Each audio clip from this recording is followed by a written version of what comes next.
Hello, it's John Gibbons for the Anfield Wrap, and I'm joined by Kev Walsh, by Gareth Roberts, and by Ian Ryan to reflect on the very sad news that we're hearing that Gerard Houllier, a Liverpool legend, has passed away overnight. And he is a legend, isn't he, Gareth? I'll start with you. He's one of the greats of this football club for what he did, for what he won, and just for how he conducted himself throughout his whole time. Yeah, absolutely. He's on banners and he's on flags, and his quotes are on banners and flags, and rightly so. He'll always be remembered as a key part of Liverpool history, and he'll always be remembered as a key part of my life as a Reb, because, look, I grew up obviously knowing all the tales of Liverpool, knowing the stories, reading the books, watching the videos, all the rest of it.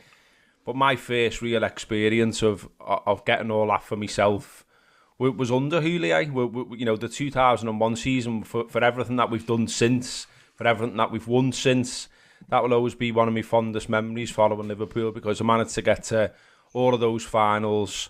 It was fantastic how those finals went as well. I heard someone sort of bat away, not a Red by the way, but someone bat away the idea of winning that League Cup the other day.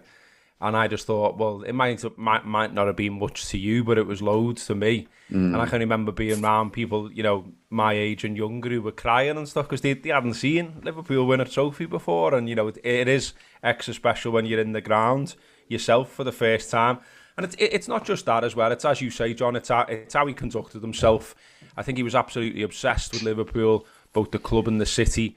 That was always to our liking. I don't think it was always to other people's liking, I think we have to say, because, when he was basically having a love-in with Liverpool while manager of Aston Villa, that didn't go down too well, funnily enough. But, look, he gave absolutely everything to Liverpool Football Club. He died, essentially, while Liverpool manager. When he had the heart attack, he was brought back to life while in hospital. So, that's how much he gave to the club. He came back what most people would say was too early. After that as well, he was so desperate to carry on doing the job. And there's little stories about even when he was sort of hospitalised, recovering from essentially dying, as I say. He was getting involved in the management of the team. He was ringing up players. I've just heard Danny Murphy on the radio just now saying that, when he scored at Old Trafford, Houllier got in touch and he said he could barely speak, but he wanted to get in touch to say, well done, and know how big a moment it is and all that kind of stuff. And that says everything you need to know for me. Yeah, Phil Blundell tweeted something this morning, Ian, where he said Gerard Houllier gave people under the age of 40 or so the kind of nights he'd only ever watched on video. And that was it. We're a sort of similar age all on this call. And for us, they were just, finals and trophies and things were really, what we sort of watched on cassette tapes, and now we were getting it for ourselves and we loved it. Yeah, I saw the tweet, John, just before we came on this show, and I think as Liverpool fans, you always want to think that you're relevant, but as far as European football is concerned, we were no longer relevant, and Gerard Houllier changed all that. He changed the mentality of the club. And I think you've only got to listen to people like Carragher and Gerrard and how fondly they speak of him.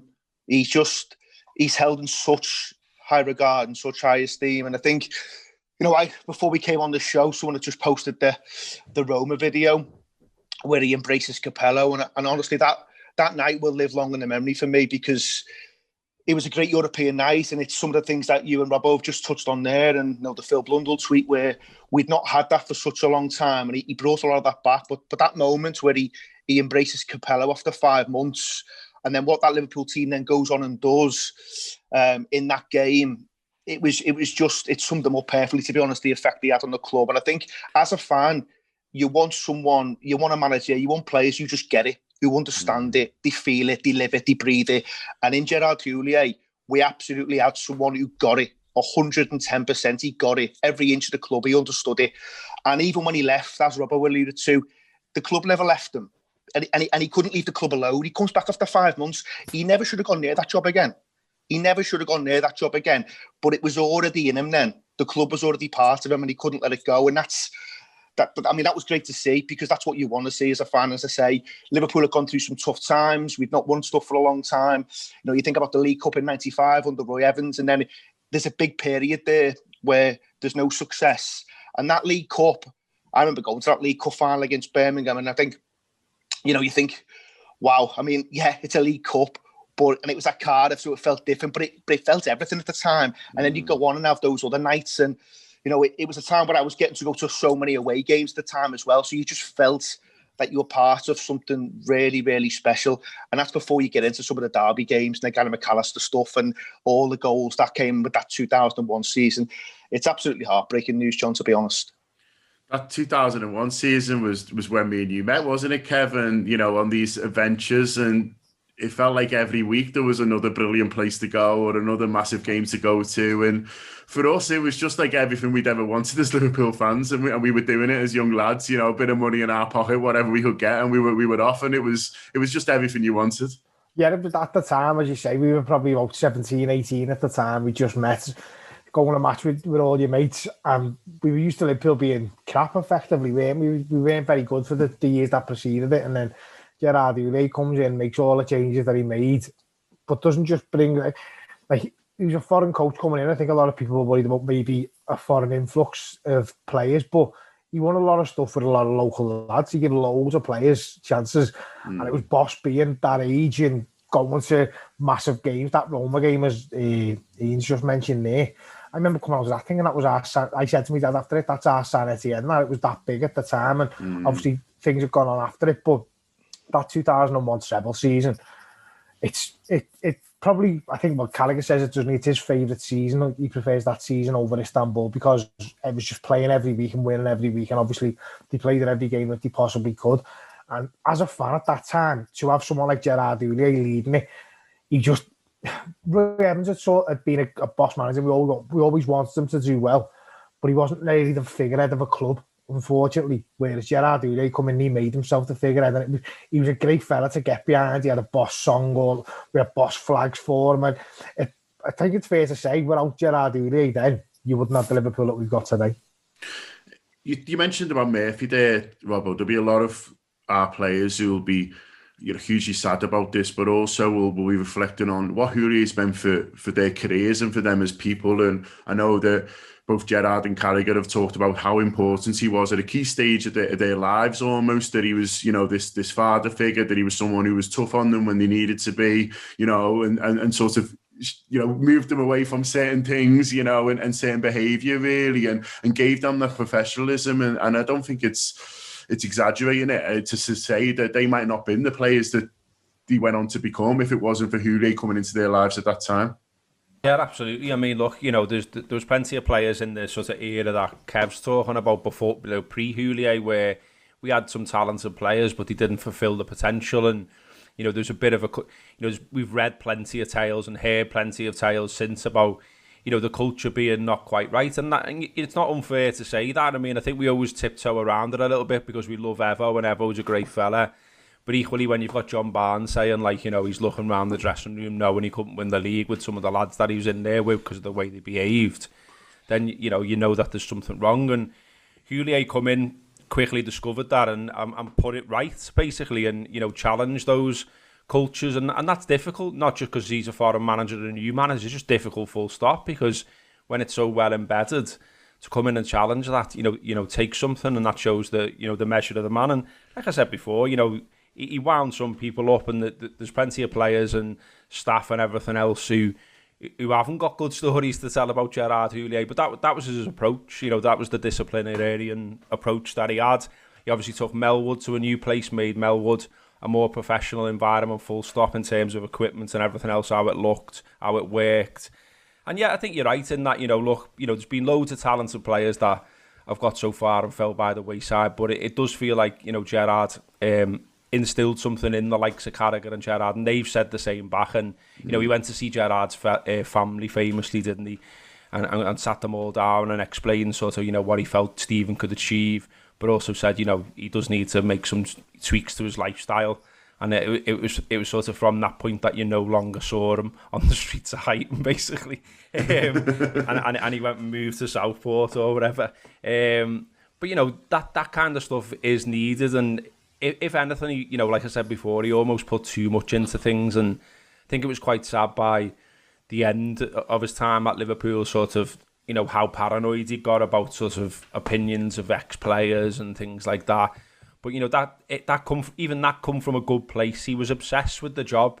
He was obsessed with succeeding with Liverpool. He wanted to go and, he wanted to build upon what he'd done in 2001, and he wanted to win the league and win more trophies. And like I say, sometimes he stepped over the line, didn't he? I mean, we all sort of got itchy teeth a little bit, I think, when he was basically saying, I won the European Cup. And it was like, lad, it was Rafa. But, you knew what he meant. He just went about it in a little bit of a ham-fisted way in that instance. And then, there's the stuff with Fowler and everything else. At some point, Robbie might say some of that was down to him as well. But yeah, all in all, look, like I said before, I can only have fond memories of Houllier, really. Look, he didn't get everything right. And some of the football at times, if we're being 100% honest here, wasn't the most entertaining. But I guess if he was here to argue his own case, he would say, well, that's what Liverpool needed to do at that time. That's how Liverpool won matches. They won through discipline, they won through defence, they won through being drilled and all that kind of stuff. And we didn't mind as well, as the thing, isn't it? You have all just talked with a smile on your face about those times. I was the same. I think it's only when you start to look back and think about some of the football we've been spoiled by since that you go, it wasn't that entertaining under Jed at times. But you know what? We weren't complaining at the time. Yeah, I mean, some of those results here, especially that run to the UEFA Cup final, in 2001, where we go to Roma and win 2-0 there. Michael Owen scores both. And then obviously there's the Barcelona game.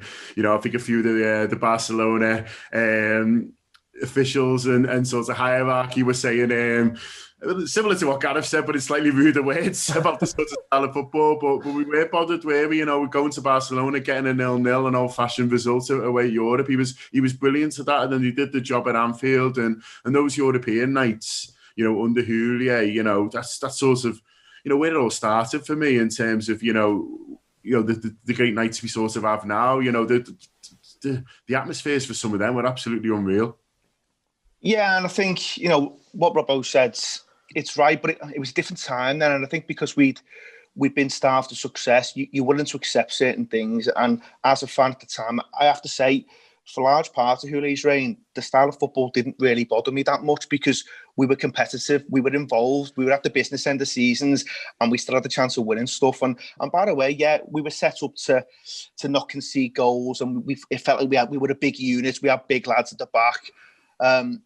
But at the same time, we still had some brilliant footballers in that team, and there was times where they could still take your breath away, and there were still moments of genius and class because of the types of footballers we had. Your Gerards and people like that, and Owen and Heskey up front were just phenomenal. Gareth mentioned Fowler there, and I know maybe that relationship wasn't the greatest. But guess what? Footballers don't tend to like managers. You don't pick them all that often. That's just football. You know what I mean? No one does like getting picked. But if you go and ask the lads he picked most weeks, they won't have a bad word to say about him. And I think, it's an incredibly sad day. But that season, that 2001 season, and I know why Carragher says it's his best and it's his greatest. And people might disagree with it. I know Steven Gerrard disagrees with it, and I understand why, because the European Cup's bigger than all of the trophies. But just in terms of a season, as a fan, just having that at the end of the season, knowing you were involved in everything and knowing that you were literally winning all the time, given what we'd gone through in terms of, listen, we've been far more successful than most clubs, if not all clubs, but it had been a period where Liverpool was a very, very different Liverpool to what we'd been used to. And as we said, for lads like ourselves who maybe had not been at the kind of, the heart of the glory years in the kind of 70s and 80s, this felt like our time, and Gerard was at the heart of it, and he delivered it, and he delivered it by doing things that maybe upset one or two, but it was a time when football had to change, culture had to change, and he probably extended the likes of Carragher's career by 2 or 3 years by getting a grip of him and saying, lads, you can't behave like you've been behaving, and we know the stories, and at the time you can laugh about it. But he probably did give Carragher another 2 or 3 years and stuff. Same with Gerrard. Wenger was the same at Arsenal. People were coming in and just changing the culture, but doing it in a way where, in a very clever way, not in a soonest way where he maybe tried to do it too quickly. He got players, he got big lads, big heads on side, and that's how he went about his business. And as you said, John, some of the nights he gave us, I mean, it was just phenomenal stuff. And you'd accept playing against Barcelona in a certain way if it gets you to a European final, because at the time it meant everything. And as I said before, when you think about that derby game, the Gary McAllister one honestly, I mean, that game in itself, it'll never leave you, because it was just one of the greatest moments in the recent history of the club. When you think about derby matches, that's right up there. Everyone will reference the Gary McDerby because it had everything. And as I say, it's incredibly sad, but he's left us with a ton of memories. Got to say as well that, you know, he's got a big pair of balls on him, Gerard Houllier, because, you know, for all that, you know, I'm seeing a lot of tributes on the telly straight away and all that, and rightly so, loads of really nice stuff, and loads of the stuff is about him being, you know, a nice man, a lovely man, an educated man, a man who knew football inside out, but he also had an enormous set of stones on him to, like, you know, turn up at Liverpool and basically, like, you know, you got big time Charlie, Mr. Paul Ince, and he takes Ince on. Do you know what I mean? He takes Ince on early, and that's a big risk, that, you know, to go like that at someone who's a big figure in the dressing room. And the famous story, the brilliant story with Paul Ince is when he says to him, you know, how many times have you won the five-a-sides at Melwood? And Ince just sort of shrugs and he says, I'll tell you how many. And it's like none or one or something, you know what I mean? Like, and Houlier's been counting them. And then he's like, you know, you should be leading. You're meant to be a lead. And he does this in front of everyone. And, you know, it's a public dressing down, but it's equally showing everyone that he's not fucking about, that he's the leader in that changing room's not Paul Ince. And that, you know, nice man, etc., etc. That takes some bollocks to do that. Yeah, a little bit on Gary McAllister, Kev. I mean, I'm sure you enjoyed that derby goal that sort of Ian was talking about. I love Houlier's face when it goes in. He's just sort of laughing his head off. But even the signing of Gary McAllister is such an inspired one. I don't think, you know, if the Anfield app would have existed back then, I don't think anyone would have been, you know, calling for us to sign the old Scottish fellow who just got relegated with Coventry or whatever it was. But, you know, I don't think they had quite gone down yet. But he spots something in McAllister, doesn't he? Even at that age, did he think this is exactly what this team needs? And he was inspired. Yeah, he was a great footballer, man, wasn't he? He's shown that before Liverpool, and he showed it post Liverpool as well. He's had loads to do with the French academy system. He was a real football and intelligence, probably a football genius, really, when you look at some of the signs like a Gary McAllister. And the Gary McAllister signing probably harks back to what Robbo's just been saying there about him having the stones on him to say, well, listen, this is what we need to do here, because for a long time we've made decisions, and they were the type of decisions maybe most of the fans would have wanted, where you're thinking, oh yeah, well, sign someone like a Paul Ince because we need steel in the midfield, whereas we didn't need a Paul Ince. He was the last thing we actually needed. And Houllier come in and he made the decisions based on what was going to be best for the club going forward and his own personal vision. He wasn't going to be steered out one way or the other by anybody else. And if we were going to win, we were going to win his way. And if we were going to lose, he would have been the one taking the blame for it. Now, later on, when we did start losing, obviously, it went a bit west for him. But he should be remembered as a real Liverpool legend. And I think at the moment, he's probably... He'll get a lot of credit now. Obviously, he's passed away. It's always the way, isn't it? But I think he very much is underrated in terms of historical Liverpool managers. And as we said before, those of us who lived through that time, and the likes of the Gary McAllister goal, that will go that was probably my dying memory, that Gary McAllister goal going at Goodison. And as you said, Houlier's face, where he's just like, oh my God, even I can't believe this. It's just, what a great season that was, and what a great time to be a Liverpool fan. Yeah, do you want to talk a little bit about the night he came back in against Roma? Because I wasn't there, unfortunately. I was at university up in Newcastle, so it was one I sort of didn't get back for. But, you know, I obviously saw the pictures and just what it meant to him to sort of be back, really. And I think that night, obviously, he would have felt a lot of love from the supporters as well, which I'm really pleased. And obviously, you know, that we had a mosaic for him as well. And I think I'm glad that, you know, he knew how much he meant to the people of Liverpool. Yeah, 100%. I mean, I was there that night, John, and as I was for all the games, I was there. The Leeds match where he obviously, you know, disappears at half time, and the Roma match was, yeah, I mean, it was just filled with emotion. And as I said before, we came on. I quickly looked at the YouTube vid, and Clive Tilsley's doing the commentary, and I think he throws the line out, you know, here comes the Emperor, and it felt like that. It felt like the main man had just turned up, and it just gave everyone such a lift. And at the time, I can't quite picture it now or put the pieces together, but I don't think it was expected at the time for him just to suddenly be there. And you can just imagine, I mean, the players went out that night and played like the manager just returned, because it was some performance. It was some night. And, you know, Kev mentioned the Saint Etienne thing there. It was a night that kind of pulled some of those memories back, really. Just great nights at Anfield that people of our generation hadn't really experienced. We hadn't really seen. Whilst we've been speaking here, I had a little look at Twitter, and Carragher just posted something saying he'd stayed in touch with Houllier, and he was trying to arrange a time for him to come back to Liverpool. And he puts at the end of the tweet that he changed him as a person and as a man, as we alluded to before. And that was the beauty of him. That was what was special about him. To be able to do that, to be able to come in and change people. Because let's be honest, someone like Jamie Carragher doesn't just change because you tell him to. You have to show him the way. You have to tell him why. You have to explain it to him and stuff. You know, a young lad from Liverpool and stuff, they don't take shit from anyone. But Gerard Houllier had the ability, he had the class, he had the guile to be able to do that. And he got all the big lads on board as well. You know, people talk about Gary McAllister. Well, Steven Gerrard's first thought when McAllister was coming in was, what the fucking hell is he coming in for? I'm the main man here. I'm on the rise. I don't need Gary McAllister coming in and show me how to play central midfield. And within about 5 minutes, he suddenly realised why Gerard Houllier brought Gary McAllister to the club, because the guy still had it. He still had class. He still had all the things you kind of needed at that level. And that was just Houllier, being able to see what other people couldn't see. And he knew what the team needed at the time. And as I say, you know, those nights, even that Roma game, John, that you mentioned away, I didn't go to the away game where Owen gets the 2 goals. But I remember watching that in a booze and just thinking, at the time, Roma were a top tight team as well. To go there and win 2-0, you just didn't see that happening. And he just didn't see Liverpool at that time being able to go away and get results like that. And he changed it, and he made you believe that actually you could go anywhere. You could go anywhere in Europe and get a result. So yeah, some of those nights, I mean, we'll never ever forget them.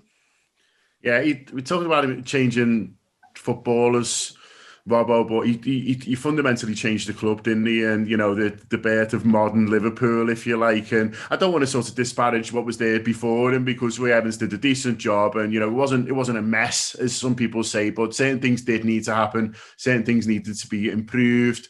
Obviously, you know, we needed to get better players in as well. And he did all that, you know, the signings he made, but just the changes that he made to the football club at that time as well, you know, we're still benefiting from today. Yeah, absolutely. I think, you know, there's some parallels to be drawn with Klopp in the way he made us think about our own club again, and about, you know, he sort of raised the fans and fought the corner a little bit. And, you know, again, I always feel like I am after tempered a little bit and just say, like, sometimes he just went too far. Like there was a bit of madness with the genius with Houllier. So, you know, like who can forget, obviously, Fowler scoring against Everton and doing the infamous celebration, and then Houllier talking about Rigobert Song eating the grass, and it was like, yeah, does he eat the grass with a swinger on one nostril? Does he, Judge? But, you know, even that, we loved him for that, didn't we? And he did sort of change the culture. He did fight the corner. He was quite spiky sometimes in interviews and stuff like that, and with journalists. The way Klopp is, and that's what you want. You know, I think sometimes people look in from outside and say that that's daft, but it's not daft, because I think you have to embrace how the city is, how the people of Liverpool are, and if you do that and bring a bit of that into the football club, then the likelihood is you're more likely to, you know, to get some success. And Jed did that. He got Liverpool, as Kev said before. I think it was massive that he'd worked in Liverpool in the schools, that he'd stood on the cop, that he'd been at that Dundalk game and seen us win 10-0, and that was where his love affair for Liverpool started. You know, there was a romantic story around Houllier, and we're a romantic set of fans, and I think that's why we embraced him, and that's why we maybe did look beyond sometimes the style of football and one or two daft things that he said and did. Ultimately, he did change the culture. He changed how we looked at ourselves. He won trophies again. He put Liverpool back on the map again. He set loads of careers off on the right path. And he was, you know, he was unfortunate not to win more as well. You know, he was unfortunate, you know, like I say, at the end, I think most of us sort of thought, yeah, you know, it is your time up. And it was quite sad in a way. And, you know, there was all the stuff when he kept going on about turning corners and stuff like that. But, you know, I'm not disparaging the man at all. You know, like I said at the top, the job he did for Liverpool was phenomenal. He gave us some great memories. He brought through some great players. He bought some good players too. He gave us some steel. He gave us some attitude. And yeah, he definitely helped make Liverpool great again. I've interviewed Gerard Houllier a few years ago in a hotel room, and Neil did it. I've never known him so nervous. I think he felt like he was going to meet like his old head teacher at school. It was really funny, but that's sort of, you know, respect, I suppose. But also, Kevin, you had a glass of champagne with him back in 2014. We certainly did, didn't we? We managed to swindle our way into the opening ceremony of the World Cup, and then we managed to swindle our way even further into the ground and managed to get into the FIFA VIP section, didn't we? Just the six of us sneaking through in our shorts and T-shirts, and as we were in there, helping ourselves to all this free champagne. I'll tell you what, they have a good them FIFA delegates, by the way, and we made the most of it while we were there. He walked into the room, and as you said there about Neil's respect for him, straight away there was five Liverpoolians and one Evertonian there, and the 5 Liverpoolians all seen him and were like, "Whoa, Gerard Houllier!" And it was funny, wasn't it? Because we, instead of like just like trying to play it cool and go over and shake his hand, instead of doing that, we just stood up and sang a song to him, didn't we? Like across the room. with Gerard Houllier, he had a big massive smile on his face, and he was sound. He come over, had a picture with us and all that. He was a lovely fella. And that was obviously a boss night. Yeah, then we got thrown out about 2 seconds later. Absolutely brilliant. Yeah, I mean, hopefully, you know, some of our words there have summed up what he means to you listening. Gerard Houllier obviously is a huge part of this football club now for what he won and what he did. And, you know, he'll be part of our history forever. Thanks a lot to Ian, to Robbo and to Kev for joining me for that special. And yeah, all our best wishes obviously to Houlier's family on a very sad day.